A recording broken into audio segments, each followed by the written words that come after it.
And I do think that's interesting. You talked about like coming off of a team where you don't play power, you are playing power play, you come to Edmonton, you're not getting those shifts, you're not getting in the top six. And I think a good example of that is Adam Henrique, who came over from Anaheim last year, was playing on their top line, was playing on the power play. And like, I'm just looking at the minutes here. He's averaging, since he came over, about 1440 average time on ice with the Oilers. 1434. There you go.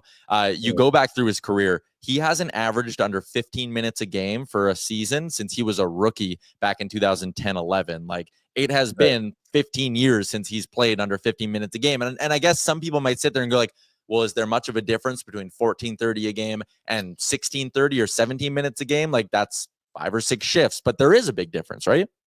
Oh, definitely. And, the minutes you were talking about previously on his other teams, he's getting power play time for sure.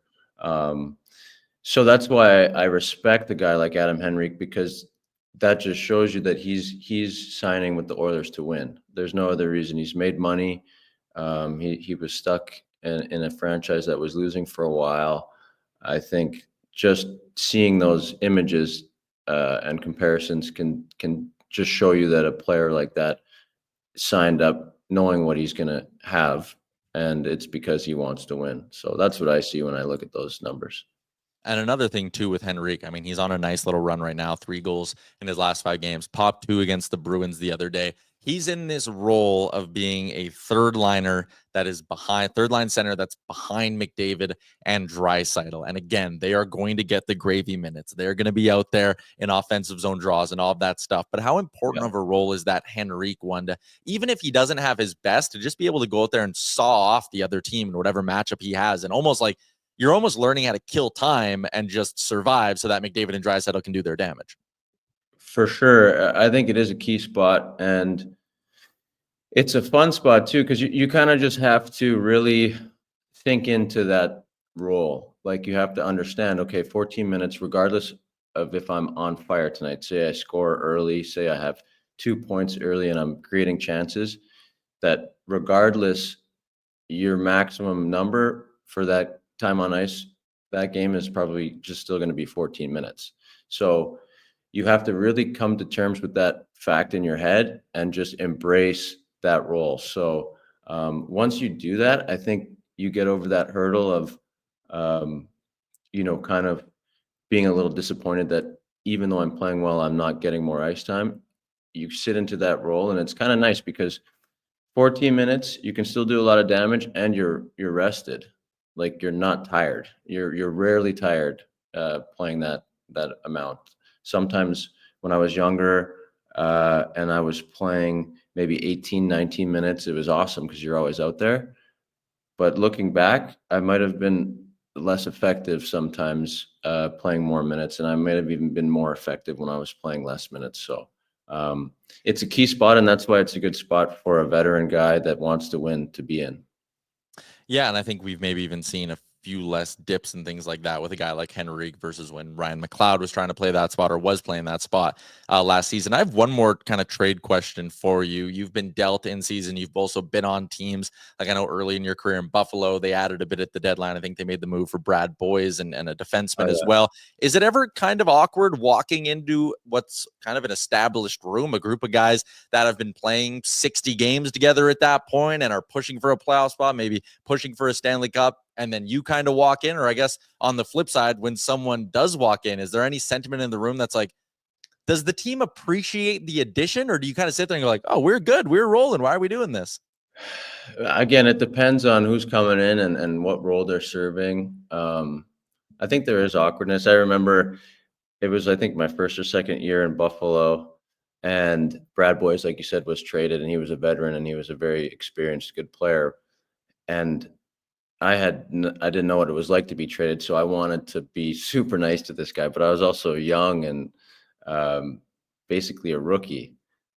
And I was like trying to make him feel good, and basically he was like, "Dude, I'm good. Like, I've been around a long time. You don't have to like help me out. I'm good."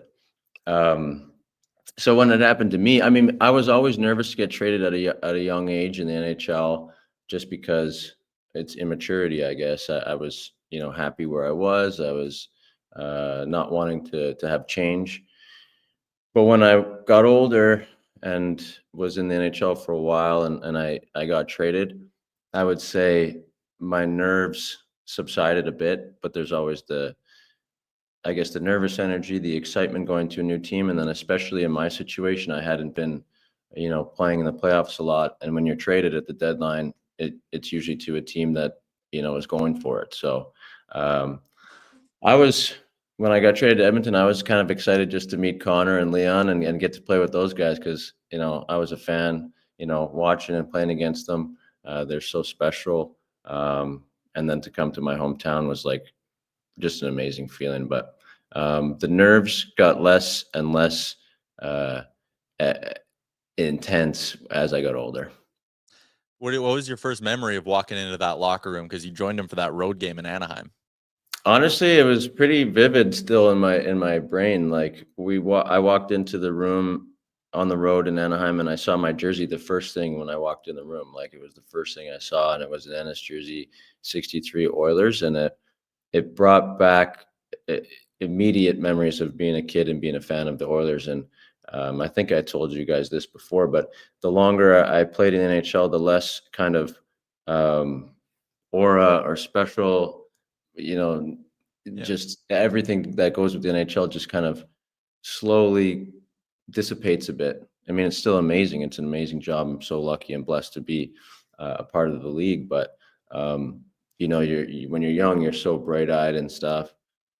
You realize it becomes more and more of a business, and then losing and everything, it just kind of tacks on. So when I saw my jersey, when I walked into the room and it was an Ennis Oilers jersey, it kind of rejuvenated me, just made me feel so excited and so proud, and almost a sense of accomplishment, like, wow, I made the Oilers. I kind of did something that I wanted to do when I was a kid. So it brought back a lot of memories, and I was very proud to be an Oiler. What's up, Nation citizens? If you like that video, then you need to be subscribed to the Oilers Nation YouTube. Podcasts, live shows, exclusive interviews, and analysis. Everything you need from your favorite voices at Oilers Nation. And you don't want to miss any of it, so hammer that subscribe button.